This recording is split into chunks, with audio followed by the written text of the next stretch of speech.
Hoy es martes y como todos los martes nos tomamos un ratito para charlar de la agenda ambiental, de los desafíos que tiene el planeta y nadie mejor que Irene Weiss para charlar un ratito con nosotros sobre este tema. Hola Irene, buen día, ¿cómo estás? Buen día, ¿cómo estás, Fabri? ¿Todo bien? Bien, muy bien. Bueno, hoy me propones un tema que me parece que debería preocuparnos más de lo que nos preocupa posiblemente, ¿no?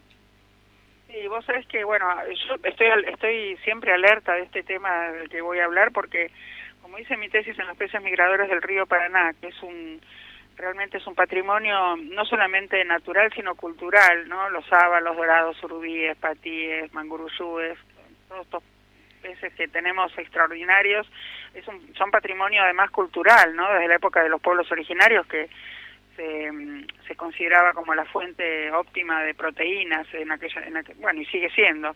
El tema es que bueno, está bajando de nuevo el río del Paraná, y eso un poco en función también del río Salado. El río Salado, vos sabés que ahora en este invierno tuvo una bajante tremenda de 3 metros y solamente tiene 83 centímetros de agua, lo cual es poquísimo. ¿83 centímetros?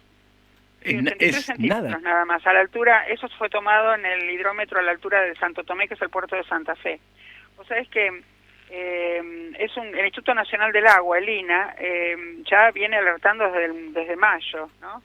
Que el río estaba perdiendo mucha altura y bueno, esto lo mide permanentemente el Centro de Investigaciones y de Informaciones Meteorológicas de la Universidad Nacional del Litoral.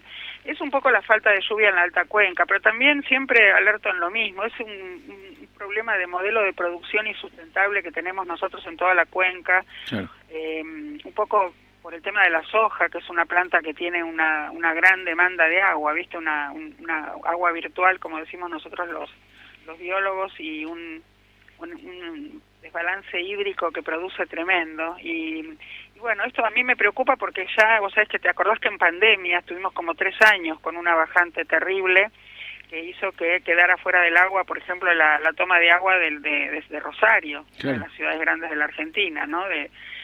Hubo que hacer un ahorro tremendo, tuvieron que pedirle a los porteros que no lavaran la vereda, que no... Creo que en algún momento lo habíamos hablado esto también. Sí, porque eso también hay que decirlo, Irene, por ahí no solamente es la cuestión ambiental, que ya de por sí es preocupante, sino que de allí surge también el abastecimiento de agua de muchísimas localidades y de muchísimas personas, de muchísimas familias. Claro, vos pensás que aproximadamente 3/4 partes o más de la Argentina viven entre lo que sería la caña de la bota de Santa Fe, siguiendo por el río Paraná, de una ribera y de la otra, hasta prácticamente el Gran La Plata, Ensenada y Berisso, o sea, todo ese borde donde tenemos la mayoría de los recursos hídricos de la Argentina. Nosotros tenemos un desbalance enorme de recursos hídricos en el país, porque está todo prácticamente nuestra columna vertebral hídrica, que es la cuenca del Paraná, más el acuífero guaraní que está por debajo, ¿no? Solamente el 15% del agua de la Argentina está en todo el resto del país, imagínate. Claro. Por eso hay tantos embalses en Córdoba, en Mendoza, en la Patagonia. Entonces, esto a mí me preocupa, y te digo concretamente por qué. Estos peces migradores necesitan las lagunas del Valle de Inundación, que en este momento están secas o se están secando, para poder reproducirse, porque ahí depositan a los juveniles durante alguna creciente y después cuando baja el agua quedan al resguardo de los grandes predadores. Esto fue gestado a lo largo de centenares de miles de años, de millones de años de evolución paralela, ¿no? Entre el río Paraná y la evolución de los peces. Entonces, los peces están como desorientados y están bajando mucho la cantidad de peces migradores de los que se encontraban antes en el Paraná. A eso tenés que sumarle que los embalses de la alta cuenca cambian permanentemente de acuerdo a su necesidad. Estoy hablando de los embalses que están en el territorio brasileño, ¿no? En la alta cuenca del río, cambian permanentemente.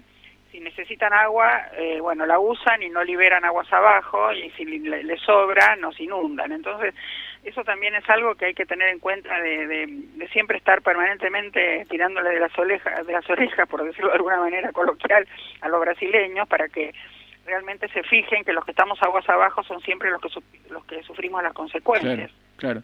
Irene, para revertir esto, dependemos solamente de la naturaleza, ¿no? Dependemos de las lluvias, de los deshielos, de esto de estar aguas abajo para que eso vuelva a tener el caudal que corresponde. ¿No hay nada que se pueda hacer en términos de política pública, por ejemplo? Sí, hay, justamente eso es lo que se tiende a pensar y lo que se tiende a hacer creer a la población. Nosotros tenemos que cambiar el modelo de producción insustentable que tenemos en toda la zona de la Mesopotamia y la Pampa húmeda.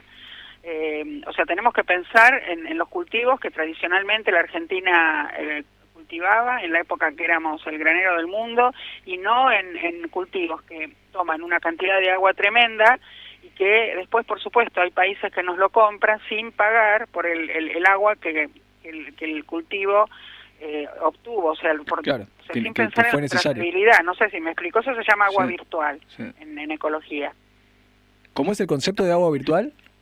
¿Cómo? ¿Cómo es el concepto de agua virtual? El concepto de agua virtual es la cantidad de agua que tiene no solamente un cultivo, puede ser un animal, puede ser cualquier objeto de producción, desde que vos extraes el recurso natural o bien ambiental, como se lo llama ahora, hasta que vos obtenés el producto. Por ejemplo, la soja es vos cuando vos vendés el poroto de soja o los productos de la soja, primero tuviste que haber cultivado la planta, y es una planta que obtiene mucha agua de la naturaleza, y cuando el agua sobra no hay problema, el problema es cuando falta, ¿entendés? Vos tenés que tener en cuenta toda la trazabilidad. Entonces, el concepto de agua virtual es un concepto muy interesante que, para que se entienda, por ejemplo, el agua real es lo que vos ves. Por ejemplo, voy a decir un ejemplo muy sonso para entenderlo bien. Si vos comparás, por ejemplo, un vegetal, supongamos un tomate con una banana, te das cuenta que el tomate tiene más agua real que la banana. Pero eso no es el agua virtual. El agua virtual es lo que obtuvo durante todo todo su crecimiento de una generación a la siguiente, ¿entendés? O si comparas en animales, por ejemplo, no sé, el agua viva, que es una medusa, con una persona, ¿no? Por supuesto, el agua viva tiene más agua que una persona.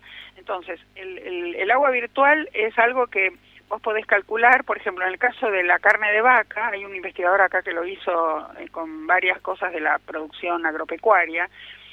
Por ejemplo, cualquier corte de carne de vaca, independientemente si es el más caro o el más barato, no importa si es lomo, si es palomita, lo que sea, tiene 16.000 litros de agua virtual. ¿Qué quiere decir eso? Que la vaca primero tuvo que comer pasto o alimento balanceado si está en un feedlot.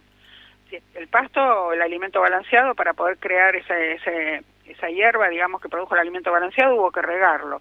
La vaca, a su vez, tiene que tomar agua para producir leche para sus terneros. Después, cuando va al matadero, en el matadero la vaca, cuando le cortan las medias reses, se hace un enchaste tremendo de sangre por todos lados, que eso lo limpian con una hidrolavadora. A su vez hay que lavar los uniformes de las personas que limpian el lavadero. A su vez, eso va al minorista, ¿no? Que también se ensucia cuando tiene que cargar las medias reses que lleva el carnicero, que es el que de la venta al por menor, digamos, el intermediario a la venta al por menor. Y a su vez, cuando vos vas a la carnicería, tenés el tipo que te vende un corte de carne, que tiene que limpiar los cuchillos, que tiene que limpiar la mesada, que tiene que lavar su uniforme, que tiene que baldear el piso, la mesada, ¿entendés? O sea, todo eso se llama agua virtual. O sea, que cuando te llega a vos 1 kilo de carne a tu casa, se necesitaron 16.000 litros de agua, ¿no? Real, pero se llama virtual porque no lo ves. Sí, claro, porque fue en distintas partes del proceso. Pero no lo ves, ¿entendés? Claro. Qué increíble, ¿no? Es un concepto muy interesante que no se está teniendo en cuenta cuando se toman decisiones, porque lamentablemente, mira, yo te digo, eso lo vengo repitiendo siempre. Cuando yo era investigadora del CONICET y tenía de director, fui becaria, después entré en la carrera del investigador, ahora ya estoy jubilada, pero en las épocas en que tenía de director a un investigador superior, que era el doctor Argentino Boneto, él le había dicho a Menem que la soja tenía este problema. Pero claro, imagínate la presión del campo, decir, en vez de vender a $200 la tonelada de cualquier otro cereal, cebada, centeno, trigo o maíz, podemos vender a 600 la soja. Todo el mundo se volcó a la soja. Pero nadie pensó que cuando nos compran la soja, nos la compran porque justamente en los lugares, mira, China, por ejemplo, a nosotros nos compra soja. ¿Vos pensás que con el territorio que tiene China no podría cultivar soja? Lo que pasa es que China tiene la mayor cantidad de población mundial, entonces a ellos les conviene guardar el agua para su población o para de pronto cultivar arroz, que tienen mucha necesidad de agua, que plantar soja. Que gastarla en la la soja, compran claro. a nosotros al precio que sea, porque no se está pagando el agua como insumo. Claro. ¿Entendés? Sí, Eso es algo que hay que empezar a replantear en las políticas públicas. Bueno, ahí está lo que decimos siempre, ¿no? Este choque que suele haber conceptual entre la economía de un país, las políticas públicas enfocadas a, como estamos ahora escuchando todo el tiempo, ¿no? A la recaudación, al déficit cero, a lo que el país debe producir, y el impacto que eso tiene de manera ambiental, que ya con tanto tiempo de este tipo de producción es muy difícil desmantelar, porque también hay que decirlo eso, ¿no? Tomar una decisión de este tipo, por ejemplo, decir, bueno, no vamos a cultivar más soja en distintas zonas del país por lo que implica con el uso del agua, bueno, generaría un problema económico muy grande para esta generación y posiblemente para la que venga también. Claro, indudablemente, por supuesto que también el calentamiento global hace lo suyo, pero no es lo único. O sea, a veces cuando dicen, bueno, es el calentamiento global, no se puede hacer nada. Sí, se pueden hacer montones de cosas. Lo que pasa es que no se tiene idea porque no se consulta al ecólogo, que se lo confunde con un ecologista. Claro. ¿Entendés? El ecólogo es un científico que se estudió para hacer estas cuestiones, digamos, precautorias para poder prevenir. Mira, Santa Fe está 1,90 m, casi 2 metros por debajo del nivel promedio que tuvo en agosto en los últimos 25 años. Y esto, por supuesto, siguió en septiembre y ahora estamos ya en octubre, no parece que vaya a mejorar mucho en esta primavera, ¿no? Uh-huh. Y la verdad que a mí me preocupa porque vamos a perder un recurso importante. Uno puede decir, bueno, pero este es el país de las vacas.